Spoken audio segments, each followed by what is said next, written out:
लगातार 4 दिनों के भीषण संघर्ष के बाद डीजीएमओ अचानक जो सीज फायर हुआ उसके बाद डीजीएमओ लेवल की बैठक होनी है। इस बैठक में मिलिट्री ऑपरेशन से जुड़े कई महत्वपूर्ण मुद्दों को लेकर चर्चा होगी। संघर्ष विराम पर तो सहमति बन गई है, लेकिन सीज फायर अचानक क्यों हुआ इसको लेकर सवाल अब तक बरकरार है। लेकिन इससे पहले आपको डीजीएमओ लेवल की जो बैठक है वो आपको बताते हैं कि डीजीएमओ का आखिर काम क्या होता है, डीजीएमओ की बैठक और डीजीएमओ का जो ऑपरेशन है वो कितना इंपॉर्टेंट है। तो आपको बताते हैं भारतीय सेना में डीजीएमओ होता कौन है ये भी आप समझ लीजिए। भारतीय सेना का एक senior lieutenant general 3 star rank का अधिकारी डीजीएमओ होता है। इसका काम सेना के बड़े ऑपरेशन की प्लानिंग करना, इसीलिए उसको डायरेक्टर जनरल मिलिट्री ऑपरेशन कहते हैं। डीजीएमओ सीधे सेना प्रमुख यानी आर्मी चीफ को रिपोर्ट करते हैं। डीजीएमओ सेना, नौसेना और वायुसेना के बीच तालमेल बिठाते हैं और ये तीनों में एक तरह से डीजीएमओ की पोस्ट होती है। कैसे बनते हैं डीजीएमओ जरा ये भी समझ लीजिए। भारतीय सेना में डीजीएमओ का पद सिर्फ लेफ्टिनेंट जनरल रैंक के अफसर को दिया जाता है। किसी कोर या नॉर्दर्न कमांड जैसे इलाके की कमान संभालने वाले को मिलता है डीजीएमओ का पद। एनडीए यानी राष्ट्रीय रक्षा अकेडमी या फिर नेशनल डिफेंस कॉलेज एनडीसी से ट्रेनिंग इसमें जरूरी होती है। इसके बाद अगर हम बात करें डीजीएम का जो मुख्य काम क्या होता है, डीजीएमओ की जो भूमिका वो सबसे महत्वपूर्ण होती है युद्ध काल में। युद्ध, आतंकवाद के खिलाफ ऑपरेशंस और शांति मिशन की रणनीति बनाने का काम डीजीएमओ का होता है। एलओसी पर तनाव कम करना, गोलीबारी रुकवाना, सैन्य खुफिया जानकारियों को समझना, सेना को तैयार रखना भी डीजीएमओ का मुख्य काम होता है। कैसे होता है डीजीएमओ का सिलेक्शन ये भी आप समझ लीजिए। भारतीय सेना में डीजीएमओ का चुनाव सेना प्रमुख या रक्षा मंत्रालय मिलकर करते हैं।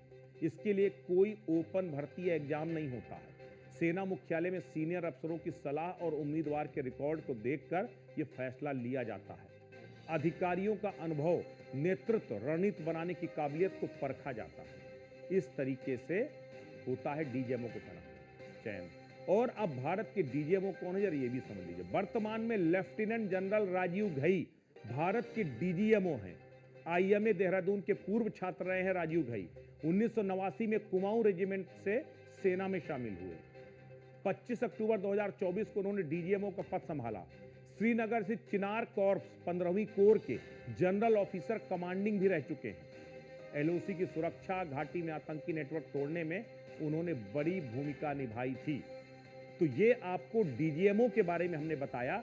अब आपको बताते हैं कि ये डीजीएमओ की जो बैठक है, तमाम मुद्दे निकल के आ रहे हैं कि आखिर किस तरीके से डीजीएमओ की बैठक में क्या क्या कुछ खास होगा।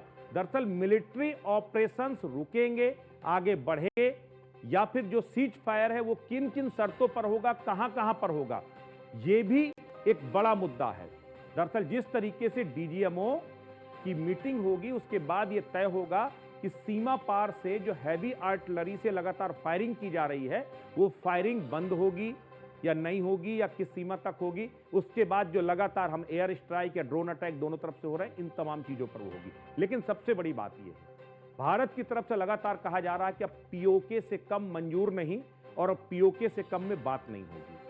भारत की तरफ से कहा जा रहा है कि पाकिस्तान अगर टेररिस्ट अड्डे खत्म नहीं करता तो फिर उसे दोबारा अंजाम भुगतने के लिए तैयार रहना होगा।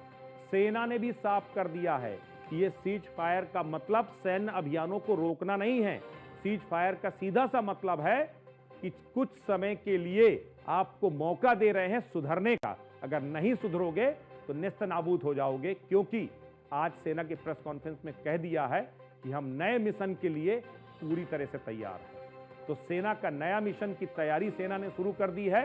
प्रधानमंत्री नरेंद्र मोदी राष्ट्र के नाम संबोधन दे रहे हैं और इन सबके बीच में इसकी पूरी कहानी क्या थी सीज फायर की वो भी हमने आपको बताया। तो आज के लिए बस इतना ही। नमस्कार।